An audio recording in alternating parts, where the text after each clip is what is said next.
ለቤተሰብ የምክር አገልግሎት በምንሰጥበት ጊዜ አንድ ሕፃን ያጋጠመውን የዝቅተኛ ክብደት ችግር መንስኤዎች ለማወቅ የጋሊድራ ሂደት በቅደም ተከተል መከተል ይኖርብናል። ከዚህ በፊት ጋሊድራ የሚለውን ቃል ሰምታችሁ ታውቃላችሁ? ምን ማለት ይመስላችኋል?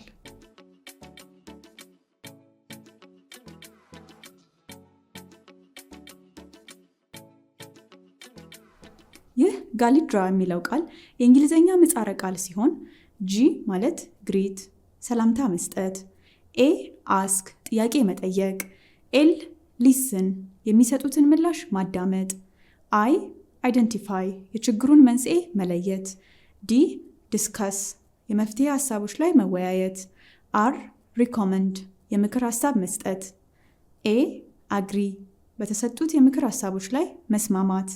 ሁለተኛው ኤ ደግሞ አፖይንት ቀጠሮ መያዝን ሲያመለክት ይህንን ሂደት በቅደም ተከተል በቀላሉ ለማስታወስና ተግባራዊ ለማድረግ የሚረዳን ቃል ነው። በመጀመሪያ ስራችንን ስንጀምር ሁሌም ሰላምታ ማቅረብ ይኖርብናል። ሰላምታችንም በፈገግታ የተሞላና በሙሉ ትኩረት አይን ለአይን በመታየት መሆን አለበት።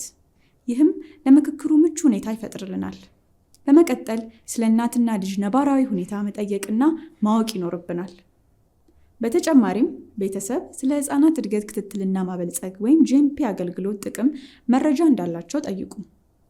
ሕፃኑ ወይም ሕፃኗ ዝቅተኛ ክብደት ሊኖረው የቻለበትን መንስኤ በዝቅተኛ ክብደት መንስኤ ትንተና መጠይቅ መሰረት መጠየቅ ይኖርብናል። እነዚህን ጥያቄዎች በምትጠይቁበት ጊዜ የቤተሰብ ጤና መምሪያ ውስጥ የሚገኙትን የሕፃናት እድገት ክትትልና ማበልጸግ ስዕላዊ መግለጫዎችን መጠቀም ቤተሰብ የበለጠ መረዳት እንዲኖረው ይረዳል። ስዕላዊ መግለጫዎችን ስትጠቀሙ በመጀመሪያ ቤተሰብ ስዕሎቹን በደንብ እንዲመለከቱ አድርጉ። በመቀጠል በስዕላዊ መግለጫዎቹ ላይ ያስተዋሉትን እንዲገልጹላችሁ ጠይቁ። ይህን ማድረግ ውይይቱ አሳታፊ እንዲሆን ያደርጋል።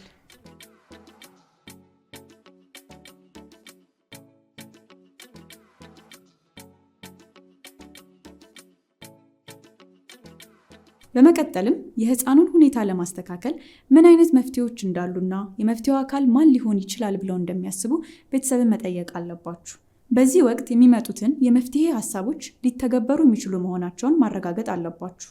ቤተሰብ በሚናገርበት ጊዜ ትኩረት ሰጥቶ ማዳመጥና ስሜታቸውን እንደተጋራን ማሳየት ይገባል። ይህን ካደረግን በኋላ ሕፃኑ ወይም ሕፃኗ ያጋጠማትን ዝቅተኛ ክብደት መንስኤዎች ለይተን እናወጣለን። ያገኘነውን ውጤትና የምንሰጠውን ምክር ቤተሰብ በአግባቡ መረዳታቸውንና መስማማታቸውን ማረጋገጥ አለብን። የመፍትሄ ሀሳቡን በአግባቡ ቢተገብሩት ሕፃኑ ወይም ሕፃኗ ላይ የሚያመጣውን ለውጥ በደንብ መወያየት አለብን። ከዚያም ይህን የመፍትሄ ሀሳብ ለመተግበር መቻላቸውን ማረጋገጥና ከኛ ከጤና ባለሙያዎች የሚያስፈልገውን ድጋፍ ማድረግ አለብን። በመቀጠልም ቤተሰብ ያቀረብነውን ምክረ ሀሳቦች እንዲተገብሩ ስምምነት ላይ መድረስ ያስፈልጋል። ይህንንም ለማረጋገጥ ከውይይቱ የተረዱትንና አድርጋለሁ ብለው የተስማሙትን ሀሳብ ደግሞ እንዲነግሩን መጠየቅ ያስፈልጋል። በመጨረሻም ለክትትል የቀጠሮ ቀን በማስያዝ የምክር አገልግሎታችንን እናጠናቅቃለን።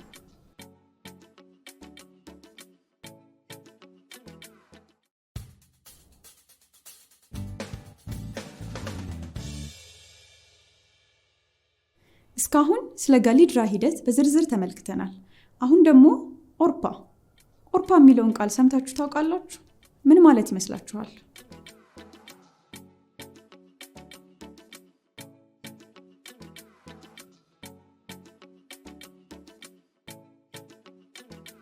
አሁን ደግሞ ኦርፓ ሂደትን እንመለከታለን። ጋሊድራ ላይ ዲ ዲስከስ ወይም ከቤተሰብ ጋር በምንወያይበት ጊዜ ውጤታማ የሆነ ውይይት ለማድረግ እንዲረዳን የኦርፓ ሂደትን እንጠቀማለን። ኦርፓ የሚለው ቃል ልክ እንደ ጋሊድራ የእንግሊዝኛ ምህጻረ ቃል ሲሆን ከቤተሰብ ጋር ውይይት በምናደርግበት ጊዜ የምንጠቀምበት ሌላኛው ሂደት ነው። ይህ ሂደት 4 ደረጃዎች አሉት።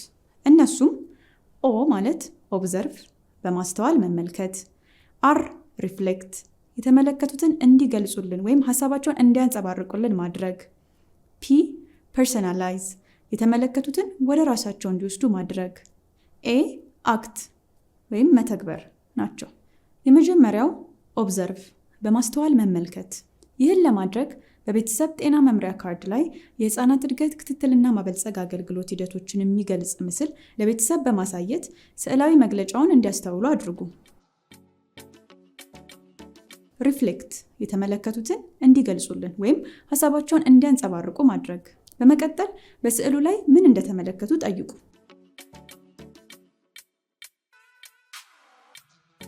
ፐርሰናላይዝ የተመለከቱትን ወደ ራሳቸው እንዲወስዱ ማድረግ። ይህ ደግሞ በስዕሉ ላይ የሚታየውን ተግባር ወይም ድርጊት ማከናወን ምን ጠቀሜታ አለው ብሎ መጠየቅና ቤተሰብ ራሱን በጉዳዩ ወይም በሁኔታ ውስጥ አስገብተው እንዲመለከቱ አድርጉ። በውይይታችሁ መሃል የተለያዩ ጥያቄዎችን መጠየቅ ይኖርባቸዋል። ለምሳሌ ይህን ተግባር ማከናወን ምን ጠቀሜታ እንዳለው፣ ምን አይነት ችግሮች ይገጥሙናል ብለው እንደሚያስቡና የችግሩ መፍትሄ ምን እንደሆነ ጠይቁ። አክት መተግበር። በመጨረሻም ቤተሰብ ያስተዋለውንና የተረዳውን ሂደት ለማከናወን ፍላጎት ያላቸው መሆኑንና መተግበር መቻላቸውን አረጋግጡ።